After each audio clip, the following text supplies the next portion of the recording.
ইন্ডিয়ার ব্লগগুলো দিতে দিতেই আমার হঠাৎ করে মনে হলো, আরে আমি যে সেই মার্চ মাসে মুম্বাই ঘুরে এসেছি। গোয়ার ব্লগগুলো তো দিয়েছি, বাট মুম্বাইয়ের ব্লগগুলো আমি এখনও আপলোডই করি নাই। তারপরে চিন্তা করলাম পুরো মুম্বাইয়ের ভিডিওটা আমি একটা ভিডিওতে সব একসাথে আপনাদের সাথে শেয়ার করে দিই। আসসালামু আলাইকুম। আমি মুন্নিস ব্লগ থেকে আপনাদের মাঝে হাজির হয়ে এসেছি মুম্বাই থেকে। তো মুম্বাইয়ে আজকে আমরা আছি গেটওয়ে অফ ইন্ডিয়াতে। আমার পিছনেই যেটা দেখছেন এটা হচ্ছে ফেমাস আর্কিটেকচার অফ মুম্বাই, এবং আরেকটা এটা একদমই সাগরের পাশে। আর এটার পিছন দিয়ে হচ্ছে যে এলিফ্যান্টা কেভ, ওই কেভে যাওয়ার যে বোর্ডগুলো এটা পিছন থেকে পাওয়া যায়। আর এটা ঠিক পাশেই হচ্ছে আমাদের হোটেল তাজ, যেটা আসলে পুরা ইন্ডিয়া সহ আমাদের বাংলাদেশ পাকিস্তান সবাই চিনে। তো আমার পিছনে হচ্ছে সেই হোটেল তাজ। আজকে হচ্ছে আমাদের ঘোরাঘুরির পালা। কালকে আমরা রাতে এসেছিলাম, তারপর কিছু ভিডিও ফুটেজ আমি রাতের গুলাও অ্যাড করে দিব। আর আজকে হচ্ছে দিনের বেলা, একটা অন্যরকম ফিলিং। আসলে আমি এর আগের বার যখন মুম্বাই এসেছিলাম তারপর থেকে আমার পরিচিত বা আমার সারাউন্ডিং যারা আছে সবাইকে আমি অনেক রিকোয়েস্ট করলাম, চলো আরেকবার মুম্বাই ট্রিপ হয়ে যাক, বা ফ্যামিলিগতভাবে যেহেতু এটা অ্যারেঞ্জ করতে পারছিলাম না, সেহেতু এবার যেহেতু আমার 16 তারিখ থেকে শুরু হবে ট্রিটমেন্ট, সেই জন্য চিন্তা করেছি যে এর আগে আমি মুম্বাইটা আরেকবার ঘুরে দেখে নিতে চাই, কারণ মুম্বাই আমার খুব ভালো লাগে। এর আগেও খুব ভালো লাগছিল। তো এইবার আমরা 2-3 দিনের একটা ট্রিপ মুম্বাই দিচ্ছি। আমরা 5-6 দিন গোয়ায় থেকে এসেছি। ওটার ভিডিওগুলো ইনশাল্লাহ আসবে, তবে মুম্বাইয়ের ভিডিওগুলো হয়তো সবার আগে চলে আসবে। আর অলরেডি আমরা মিনারা মসজিদের কাছে থেকে ইফতার কিনে নিয়ে এসেছি। যে কোনো একটা জায়গায় বসে হয়তো আমরা ইফতার করব। আসলে এটা একটা অন্যরকম ইফতারের ফিলিং হতে যাচ্ছে। সবাই আমাদের সাথেই থাকবেন। আর এই হচ্ছে আমাদের মুম্বাই ট্রিপ শুরু হয়ে গিয়েছে। সবগুলো জায়গায় মুম্বাইয়ের আজকে ঘুরবো আমরা ইনশাল্লাহ। জায়গাটা এটা হচ্ছে সমুদ্রের একটা পাশ, যেখান থেকে মুম্বাইয়ের যে এই ফেমাস এলিফ্যান্টা ক্যাভ, ওই ক্যাভে যাওয়ার যে বোর্ডগুলো এখান থেকে পাওয়া যায়। তারপরে এখান থেকে প্রায় 1 ঘন্টার রাইড, 1 ঘন্টা পরে ওই এলিফ্যান্টা ক্যাভে নামিয়ে দেয়। সেখানে হচ্ছে অনেকগুলো কষ্টি পাথরের মূর্তি এবং হিন্দু ধর্ম অবলম্বনে যারা আছে তাদের আসলে মন্দির। তো ওখানে আমি আসলে আগেও গিয়েছি, তো হিমেলকে জিজ্ঞেস করেছিলাম এবার যাবে কিনা, তো হিমেলের ওরকম যাওয়ার ইচ্ছা নাই, তাই আমরা আসলে আজকে যাই নাই। আর এমনিতেও মুম্বাইয়ের এখন অলরেডি টেম্পারেচার অনেক অনেক হাই, তো দিনের বেলা খুব বেশি এটা ঘোরা যায় না রাতে ছাড়া। তো এই হচ্ছে আমাদের অবস্থা, আমরা একটু ঘোরাঘুরি করি দেখি। এখানে কিন্তু অনেক অনেক ফরেনার ঘুরতে আসে, মানে গোয়াতেও যেটা আমি দেখেছি, ইন্ডিয়ার মুম্বাইতেও প্রচুর ফরেনার ঘুরতে আসে। আমরা প্রথম দিন যখন মুম্বাই গিয়েছিলাম তখন আসলে রাতের বেলা বের হয়েছিলাম। আর এটা হচ্ছে হোটেল তাজ আর ইন্ডিয়া গেটের রাতের লুক, সেটাও আপনাদের সাথে শেয়ার করে দিলাম। আর দিনের লুকটা তো অলরেডি আপনারা আমার ভিডিওতে দেখেছেন। রাতের বেলা কিন্তু হোটেল তাজটা দেখতে খুবই ভাল লাগে। এটার একটা অ্যাস্থেটিক লাইটিং সিনারিও আছে। আর এটা হচ্ছে ইন্ডিয়া গেট অফ ইন্ডিয়া। এটা যদিও রাতের বেলা লক করা থাকে, এটার ভিতরে ঢোকা যায় না, তবে হোটেল তাজের সামনে বেশ অনেকটা জায়গা নিয়ে হাঁটা যায়।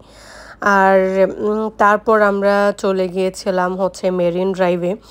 ওখানটায় বসে আমরা ইফতার করেছিলাম। তো ইফতারের আমার একটা ভিডিও আছে, কোথা থেকে কি কিনেছি, কিভাবে ইফতার করেছি, ফুল ডিটেলস ভিডিওটা আপনারা আমার চ্যানেলে পেয়ে যাবেন।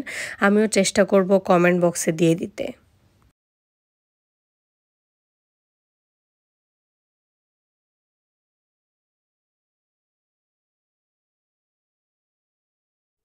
আপনারা সবাই জানেন যে মুম্বাই সিটিটা কিন্তু টোটালি সি বিচের পাশে, মানে পুরো সাগর তীর ঘেঁষেই আসলে মুম্বাই সিটি।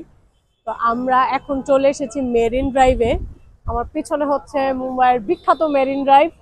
তা আমরা অলরেডি গেটওয়ে অফ ইন্ডিয়া আর হচ্ছে হোটেল তাজ ঘুরে দেখে চলে এসেছি।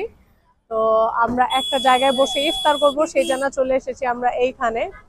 ইফতার ব্লগটা আমার আলাদা যাবে, আর মেরিন ড্রাইভ এবং বিভিন্ন জায়গার যে ভিডিওগুলো ওগুলো আলাদা যাবে। তো এই হচ্ছে আমাদের আজকের ঘোরাঘুরির সেকেন্ড স্পট। বাকি স্পটগুলো অবশ্য রাত হয়ে যাবে, ওই ভিউগুলো রাতে নিতে হবে, কারণ এইখানে দিনের বেলা বের হওয়া যায় না, এত টেম্পারেচার 40 আপ হয়ে যায়। তো সবাই আসলে বলবেন কেমন লাগছে আমাদের সাথে মুম্বাই ঘুরতে। আর আমার তো এটা সবচেয়ে পছন্দের সিটি। আমি ইন্ডিয়ার অনেকগুলো স্টেটে গেছি, সিমলা, মানালি, আগ্রা, দিল্লি, আহমেদাবাদ, গুজরাট, গোয়া, মুম্বাই, চেন্নাই, সব জায়গায় গেছি, কিন্তু আমার কাছে সবচেয়ে বেশি ভালো লাগে মুম্বাই। তা আপনার যারা মুম্বাই আগে এসেছেন বা মুম্বাই দেখেন, তাদের কার কাছে কেমন লাগে জানাতে পারেন কিন্তু আমাকে। তারপর আসলে সেখানে বসে ইফতার করেছিলাম। ইফতারগুলো সাজিয়ে নিয়ে ওখানে বসে যে ভিডিও করেছি সেটা তো বললামই, পেয়ে যাবেন। তো ওখানে ইফতার করতে করতে রাত হয়ে গিয়েছিল। তো এই রাতের সিনারিওটা আপনাদের কাছে শেয়ার করে দিলাম। বেশ ভালো লাগছিল। আর প্রথম দিন এসেই আসলে সিএসটি স্টেশনের পাশে গিয়েছিলাম। আর সেখানে ইফতার করেছিলাম। কিন্তু রাতের সিএসটি স্টেশন আসলে অনেক অনেক সুন্দর। এটা কাছ থেকে না দেখলে একদমই বোঝা যায় না, বা স্টেশনের ভিতরে বসেও বোঝা যায় না। তাই এটা রাতের সিনারিও এবং দিনের সিনারিও দুইটাই আমি একসাথে করে দিলাম। আমার কাছে এইটা হচ্ছে মানে মুম্বাইয়ের সবচেয়ে সিগনেচার লুক বা জায়গা। যদি কেউ দেখতে চায় তাহলে সেটা অবশ্যই সিএসটি স্টেশনের বাইরে থেকে একদম শান্ত হয়ে মন দিয়ে স্টেশনটার বাইরে থেকে দেখতে হবে। এত সুন্দর আর্কিটেকচার, এটা আসলে বলা বাহুল্য। অনেক ভাল লাগে আমার। মুকেশ আম্বানির ছেলের প্রি ওয়েডিং সেরেমনি হওয়ার পর থেকে আসলে বাঙালি অনেক ট্রোল করতেছে যে আসলে এখানে একটা নেটফ্লিক্সের 10টা সিরিজ হওয়া যায়। তো আমরা যেহেতু মুম্বাই আসলাম, চিন্তা করলাম মুকেশ আম্বানির বাড়ির সামনে থেকে একটু ঘুরেই যাই, মুকেশ আম্বানির সাথে দেখা হোক আর না হোক। তো এই হচ্ছে মুকেশ আম্বানির সেই বাড়ি। যদিও আমরা খুব কাছে চলে আসছি, এটা ভিডিওটা খুব বেশি একটু ভালো করে নেওয়া হবে না। তারপরে এখানে হচ্ছে, কিন্তু এখানে আসলে প্রচুর সিকিউরিটি, পুলিশ, ওয়াটার গান থেকে শুরু করে মানে সবকিছু এখানে রাখা আছে। যেহেতু সিকিউরিটি সেফটির ব্যাপারও, উনি যেহেতু one of the richest person in the world, যার কারণে। এই হচ্ছে মুকেশ আম্বানির বাড়ি। মুকেশ আম্বানির বাড়ি দেখা শেষ করেই কিন্তু চলে গিয়েছিলাম হাজি আলী দরগাতে। আমরা আছি এখন মুম্বাইয়ের হাজি আলী দরগাতে। ওটা হচ্ছে হাজি আলী দরগা। আর আমার পিছনে হচ্ছে পুরা মুম্বাই সিটিটা। আসলে মুম্বাই সিটিটা আসলে রাতের বেলা দেখতে পুরা তারার মতো জ্বলজ্বল করে, দেখতে খুবই সুন্দর লাগে, খুবই ভালো লাগে। আর হাজি আলী দরগাতে আমি আগেও এসেছি। তো আসলে এটা মসজিদটাতে এখন নামাজ পড়া হচ্ছে, আর অলরেডি যেহেতু এখন ভাটার টাইম চলতেছে, পানি নাই, পানি যখন থাকে তখন এগুলো সব ভিজে যায় পানিতে। এটা একটা অন্যরকম ফিলিংস। তো বাইরে থেকে কিছুক্ষণ থেকে বেশ লম্বা পথটা হেঁটে আমরা চলে গিয়েছিলাম দরগার ভিতরে। যদিও দরগার ভিতরে আসলে রিনোভেশনের কাজ চলছিল, এটার আগের মতো এখন নাই। আর করোনার কারণে আসলে দরগার চাকচিক্য অনেক কমে গিয়েছে, এখান থেকে অনেক দোকানপাট চলে গিয়েছে, লোকজনও আগের থেকে কম আসে, তবে এখনও অনেক লোক আছে। তো হিমেল আসলে ভিতর থেকে দেখে চলে এসেছে। আর এরপরই হচ্ছে আমরা চলে এসেছি মুম্বাইয়ের ব্যান্দ্রাতে যাওয়ার জন্য, যেই ফেমাস সি লিঙ্ক যেই ব্রিজটা আছে সেটাতে। এটা আসলে মানে নর্থ আর সাউথ মুম্বাইকে একসাথে করে। আর আমরা আসলে যারা বলিউডকে ফলো করি বা চিনি দেখি, তারা সবাই ব্যান্দ্রার দিকে থাকে। আর এটা হচ্ছে মুম্বাইয়ের মানে সিলিংটা দিয়ে মুম্বাইয়ের ওই পাশে গিয়ে তারপর ওদের বাড়িঘর দেখতে হয়। আর এটা হচ্ছে লীলাবতী হসপিটাল। মুম্বাইয়ের সেই বিখ্যাত লীলাবতী হসপিটাল। এটা কিন্তু অনেক ফেমাস হসপিটাল, অনেক ফিল্ম স্টাররা এখানে আসে। সম্ভবত অমিতাভ বচ্চনেরও একটা সার্জারি এখানে হয়েছিল। আমরা এখন আছি হচ্ছে শাহরুখ খানের বাসার সামনে, মান্নাত। মান্নাতের নেম প্লেটটা আগে আসলে অন্যরকম ছিল, এখন চেঞ্জ করা হয়েছে। পুরাটা ক্রিস্টালের উপরে মান্নাত পুরোটা লেখায় লিখে দিছে।